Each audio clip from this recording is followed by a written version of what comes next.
Your testimony to this committee under oath is that everybody that ICE has picked up in this country has been given every opportunity as it Section 5 under the Constitution provides.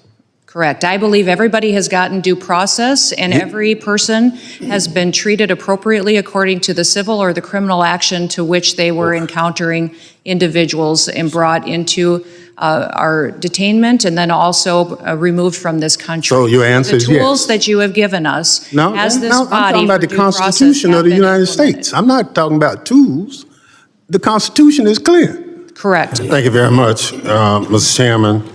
The Department of Homeland Security has been the top target on the Donald Trump's revenge tour, and you, Madam Secretary, are the chief accomplice.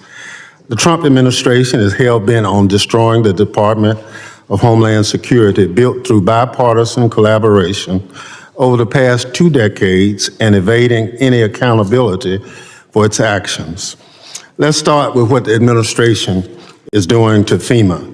Madam Secretary, you said that you want to get rid of FEMA, and the administration plan is to shirk its disaster response obligation and leave state and local governments to fend for themselves. Emergency managers across the country are sounding the alarm about the limited ability to respond when disasters strike, but their calls are falling on deaf ears from the White House. What is the administration's plan to respond to catastrophic disasters beyond shifting responsibilities to states and local communities who are already telling you they don't have the ability to respond? Well, Congressman, President Trump has been very clear that he believes that FEMA should be eliminated as it exists today. He believes there's dramatic reforms that need to happen to the agency in order for it to truly serve people in a time of crisis.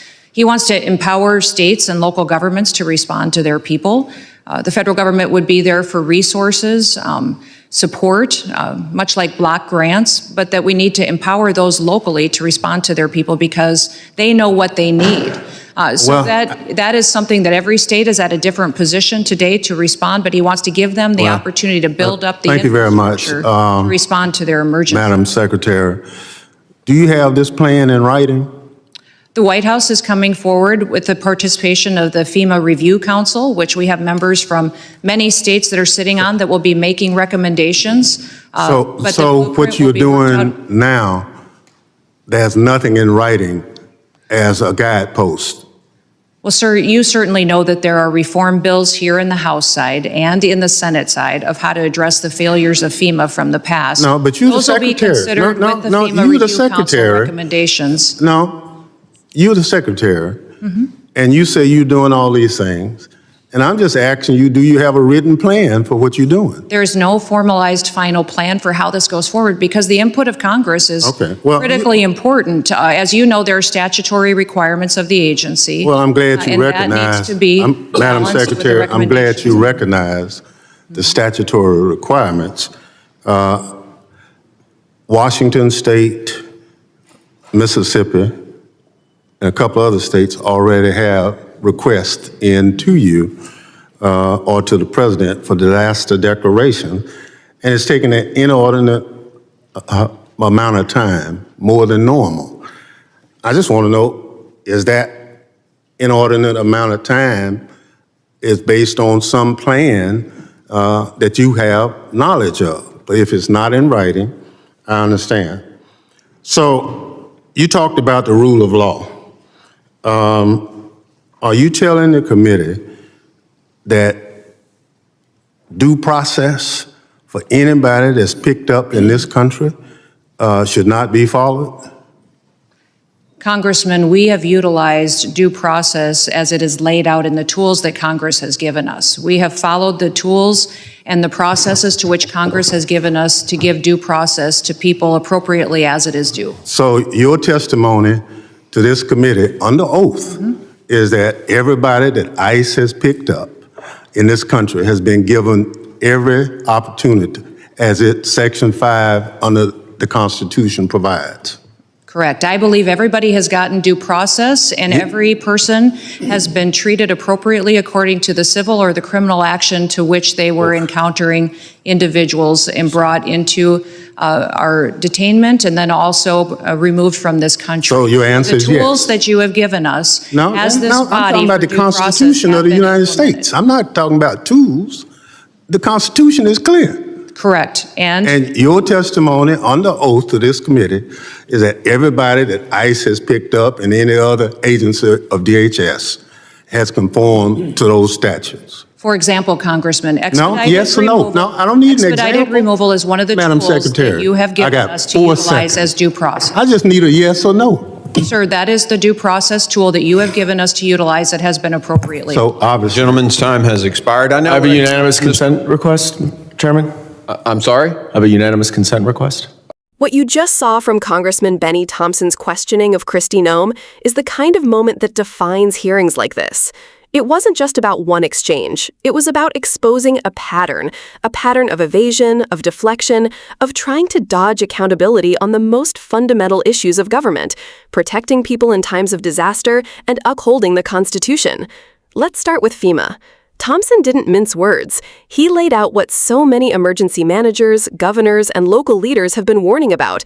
If FEMA is dismantled, if the federal government shrinks back from its responsibility, millions of Americans will be left vulnerable the next time disaster strikes. And this isn't speculation.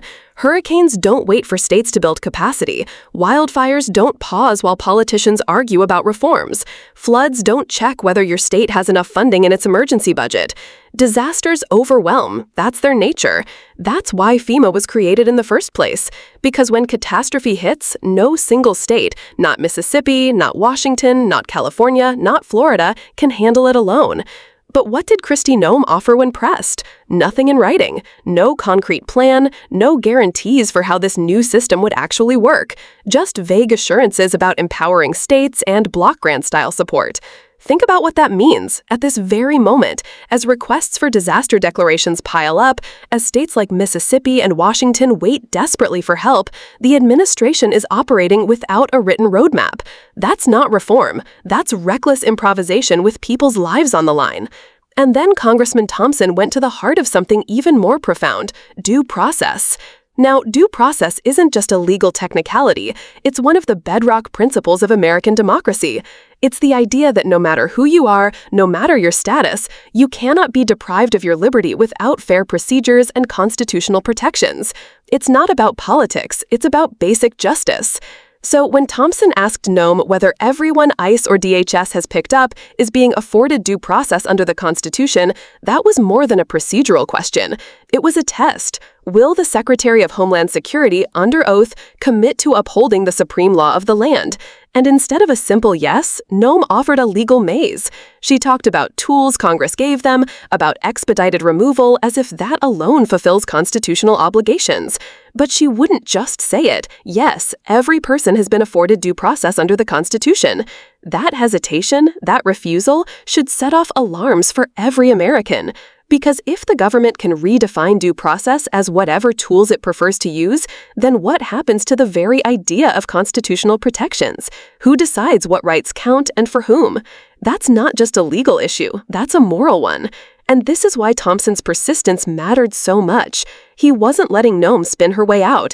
He was forcing the record to show that the administration doesn't have a written FEMA plan, and it cannot clearly commit to constitutional due process. That's accountability in action.